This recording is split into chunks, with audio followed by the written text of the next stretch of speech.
Guys chapter 230 आ चुका है और मैं भी वीडियो लेके हाजिर हूँ। अगर आपने पिछले सारे एपिसोड्स नहीं देखे हैं जल्दी से जाके देख लीजिए। एपिसोड की शुरू में हमें फ्लाइंग कासल को दिखाया जाता है। हम सिल्वी को ह्यूमन फॉर्म में देखते हैं जो कह रही है मैं नहीं कर सकती। उसके सामने हम एक लेडी को देखते हैं जो कि उसे एनकरेज कर रही है, उसे चलना सिखा रही है। सिल्वी किसी चीज़ को पकड़ी हुई है और कह रही है तुम यहाँ पे आओ और थोड़ा सा पास आओ, पर वो कहती है नहीं तुम्हें ट्राई करनी होगी, वो भी मेरे हेल्प के बिना।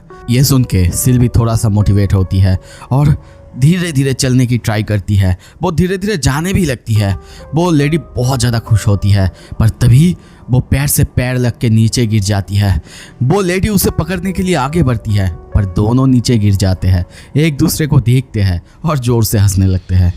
तभी सीन शिफ्ट होता है, हमें उसी मीटिंग में दिखाया जाता है जहाँ पे चारों तरफ बहुत सारे कैप्टन्स हैं। थ्रोडियस को देखते हैं जो कि कैप्टन क्रूअर से कह रहा था कि उसे डेंजन क्लियर करने में कितने वक्त लग सकता है। उसी के साइड में एक लड़की को देखते हैं जो जवाब तो देती है, पर उसकी बातें सुन के वो कहता है 1 हफ्ता, ये बहुत ज़्यादा समय हो जाता है। वर्ल्ड में अब हमला बढ़ते जा रहा है, तुम्हारे पास सिर्फ 4 दिन की समय है डेंजन को क्लियर करने का।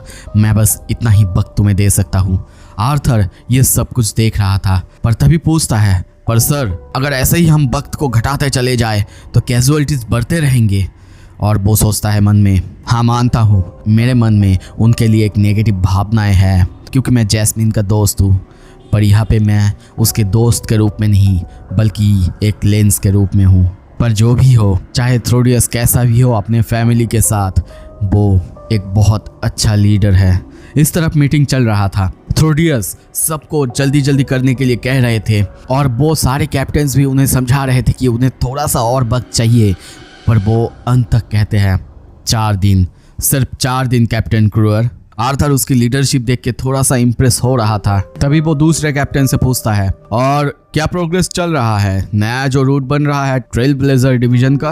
आर्थर सोचता है अरे ये तो टेसिया का डिवीजन है। और एक आदमी कहता है हम जस्ट उसे खत्म करने ही वाले हैं, जो चौथा टनल है, क्योंकि ये सबसे ज़्यादा लंबा है और इसका जो एंट्रेंस है वो बहुत ही छोटा है, एक रिवर बैंक में, जैसे कि 2 पहाड़ों के बीच एक नदी। हमारे पास कुछ अर्थ मेजेस हैं जो कि वहाँ पे टनल खोदने की कोशिश कर रहे हैं और 1 हफ्ते में शायद ये सब कुछ तैयार हो जाएगा और जल्द ही कैप्टन क्रूअर वहाँ से एक्सेस कर पाएंगे।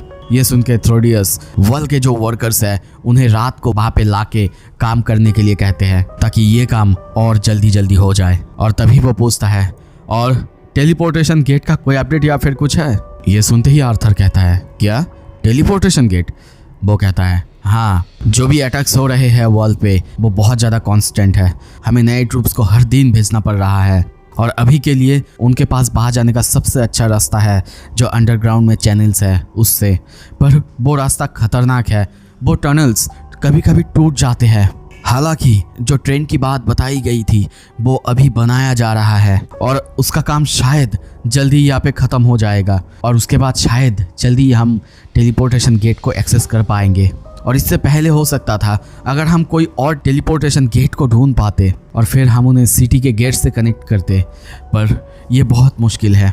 आर्थर पूछता है आपको कैसे पता कि बीस्ट ग्लेड के अंदर कोई भी टेलीपोर्टेशन गेट या फिर कुछ है। ये सुन के थ्रोडियस कहता है नहीं पता और इसी वजह से हम सर्च के लिए बहुत लिमिटेड सोर्स लगा रहे हैं। ये सुन के आर्थर सोचता है टेलीपोर्टेशन गेट ये सच में बहुत रेयर होते हैं। आर्थर तभी सब कुछ अच्छे से देखने लगता है, जायरस सिटी के बारे में, उसमें कितना रेलिक्स है और कितने मेजेस है सब कुछ। और वो पूछता है आप लोग क्या मेथड यूज़ कर रहे हो एक टेलीपोर्टेशन गेट को ट्रैक डाउन करने के लिए, क्योंकि मुझे जितना पता है ऐसे ही कोई भी टेलीपोर्टेशन गेट सामने नहीं आता। थ्रोडियस कहता है गेट्स वो कॉन्स्टेंटली माना के पार्टिकल्स एमिट करते हैं और उनमें बहुत ज़्यादा फ्लैक्चुएशंस है जो कि एनवायरनमेंट के साथ बहुत जल्दी से घुल जाते हैं, इसीलिए उन्हें डिटेक्ट करना बहुत ज़्यादा डिफ़िकल्ट है। ये सुन के आर्थर भी सोचता है हाँ ये सही बात है, शायद ऐसा मैं अपनी ताकत के साथ भी ना कर पाऊँ, इसीलिए मैं भी अब तक बहुत सारे गेट्स को नहीं ढूंढ पाया। और सच में हो सकता है ये एक टाइम वेस्ट हो,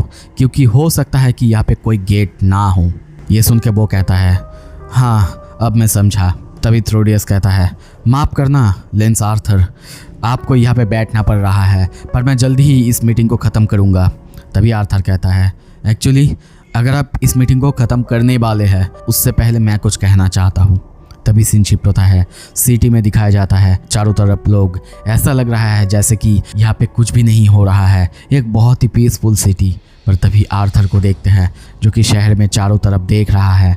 वो सबकी तरफ देखता है और सोचता है, हाँ, लोग ऐसा दिखाने की कोशिश कर रहे हैं जैसे कि यहाँ पे कुछ हो नहीं रहा है या फिर उनको फ़र्क नहीं पड़ता, पर अंदर ही अंदर वो डर रहे हैं, वो अपना फेस छुपा रहे हैं।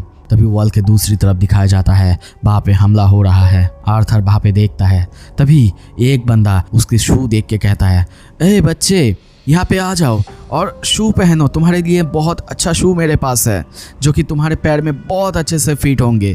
तभी कुछ सोल्जर्स को हम मार्च करते हुए देखते हैं। आर्थर सोचता है, अगर सच में तुम इन्हें बहुत अच्छे से देखोगे तो तुम इन्हें समझ पाओगे। उनकी आंखें नीचे की तरफ है, वो अंदर से घबराए हुए हैं। हाँ, ये नॉर्मल है क्योंकि ये लोग बाकी पूरे दिकातेन के लोगों से अच्छे से जानते हैं कि वार कैसा होता है, इनसे बेहतर कोई नहीं हो सकता। तभी हमें पास्ट की सीन दिखाया जाता है।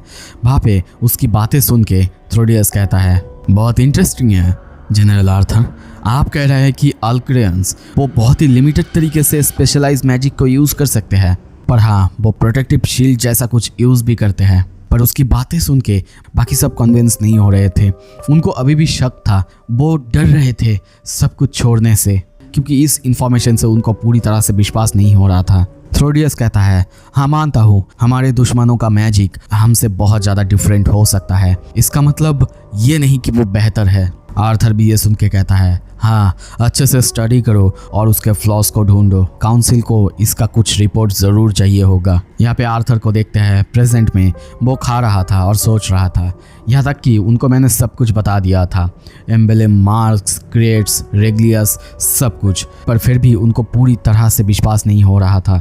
पर फिर भी आशा करता हूँ कि ये इन्फॉर्मेशन थोड़ा सा काम में आए। तभी देखते हैं कुछ सोल्जर्स कहीं पे जा रहे थे, वहाँ पे जो लोग थे वो उनको देख रहे थे और कहने लगते हैं, चलो ये फिर से देखो साउदर्न इवनिंग पेट्रोल पे जा रहे हैं। एक बंदा कहता है कि ये सब कुछ एक वेस्ट है, रिसोर्स का वेस्ट, क्योंकि उनको शायद वहाँ पे जाके कुछ फ़ायदा नहीं होगा। जो लेडी वहाँ पे थी वो कहती है, नहीं, फ़ायदा क्यों नहीं होगा, इससे ही पहले तो उन लोगों ने कुछ सप्लाई कार्ट को बचाया था। वो बंदा कहता है, नहीं, कुछ कार्ट को खोने से कुछ नहीं होता, पर अगर यहाँ पे कुछ हमला हो जाता है तो क्या होगा। आर्थर ये सब कुछ अच्छे से सुनता है और सोचता है, नहीं, हम हमारे सोल्जर्स को सिर्फ एक ही जगह नहीं लगा सकते, अगर हम ऐसा करते हैं तो इस वार को हम कभी जीत नहीं सकते। अब लगता है कि काम पे जाने का वक्त आ चुका है और वो जाने लगता है, आगे बढ़ने लगता है। और इसी के साथ ये एपिसोड ख़त्म हो जाता है। कैसा लगा आपको ये एपिसोड, और आगे बहुत कुछ आने वाला है, उसके लिए सब्सक्राइब ज़रूर करना। Thank you so much, stay tuned.